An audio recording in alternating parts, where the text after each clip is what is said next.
Bismillahirrahmanirrahim. Assalamualaikum warahmatullahi wabarakatuh. Perkenalkan, nama saya Sabila Putri Balkis, NIM 0403183168, dan teman saya bernama Nikmah, NIM 0403183181. Di sini kami ingin memaparkan isi makalah kami yang berjudul Kemiskinan dalam Al-Quran.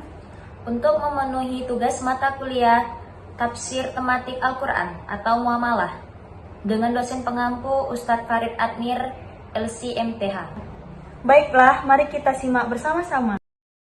Baiklah, saya di sini akan menjelaskan makna miskin di dalam Al-Quran. Makna miskin bisa diartikan orang miskin adalah orang yang ditenangkan oleh kekafiran dan ia adalah orang yang sama sekali tidak memiliki apa-apa atau orang yang memiliki sesuatu yang tidak mencukupi kebutuhannya. Seseorang dikatakan miskin dikarenakan kondisi dan situasinya benar-benar telah membuat geraknya menjadi sedikit lalu mencegahnya untuk bergerak. Atau bisa juga berarti orang yang berdiam diri di rumah saja dan enggan pergi meminta-minta kepada manusia. Di dalam Al-Quran menyebutkan surah An-Nisa ayat 8, wa idza hadara al-qismata ulul qurba wal yatama wal masakin farzuquhum minhu wa qulu lahum qawlan ma'rufa. Dan dalam surah Al-Baqarah ayat 215, yas'alunaka madza yunfiqun qul ma anfaqtum min khairin falil walidaini wal aqrabina wal yatama wal masakin wa ibnis sabil wa ma taf'alu min khairin fa innallaha bihi alim. Kriteria miskin dalam Al-Quran: adanya perbedaan pendapat seputar sebutan orang yang tidak memiliki apa-apa dengan kata al-miskin, telah menyebabkan munculnya silang pendapat tentang perbedaan fakir dan miskin. Adapun beberapa ayat-ayat Al-Quran menegaskan tentang kata fakir dan miskin dalam surah Al-Kahfi ayat 79. Bismillahirrahmanirrahim. Ammas safinatu fakanat limasakina ya'maluna fil bahri fa'aradatu an a'ibaha wa kana wara'ahum malikun ya'khuzu kulla safinatin ghasbah. Kriteria orang yang termasuk golongan orang miskin dalam Al-Quran: 1. Pihak-pihak yang berhak menerima zakat sebagaimana yang terdapat dalam Quran Surah At-Taubah ayat 60. 2. Orang miskin itu lebih baik keadaannya daripada orang kafir dikarenakan mereka memiliki perahu atau bahtera yang dapat dijadikan alat untuk mencari nafkah sebagaimana yang terdapat dalam Quran Surah Al-Kahfi ayat 79.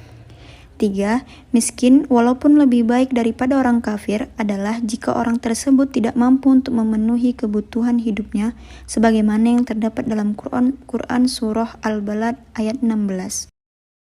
Kemiskinan menurut Islam disebabkan oleh beberapa faktor. Yang pertama, secara makro, kemiskinan muncul karena adanya ketidaksamaan pola kepemilikan sumber daya yang menimbulkan distribusi pendapat timpang.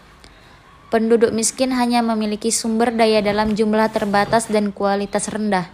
Yang kedua, kemiskinan muncul akibat perbedaan dalam kualitas sumber daya manusia. Karena kualitas sumber daya manusia yang rendah, berarti produktivitas juga rendah.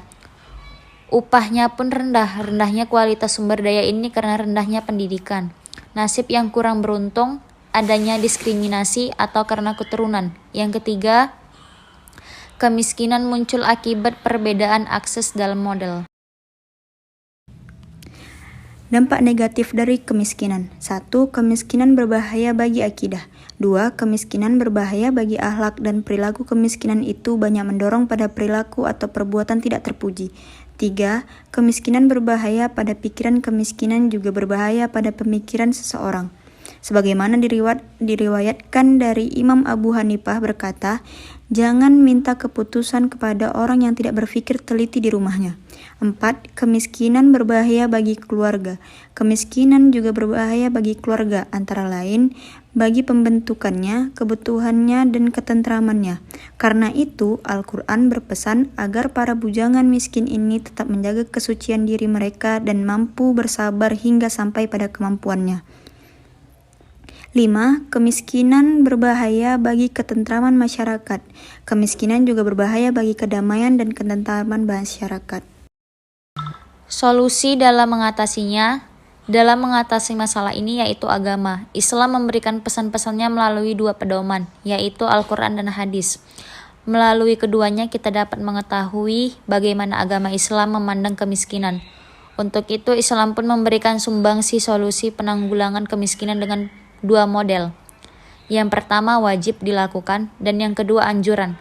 Sedang yang bersifat anjuran untuk dilakukan adalah sedekah, infak, hadiah dan lain-lainnya.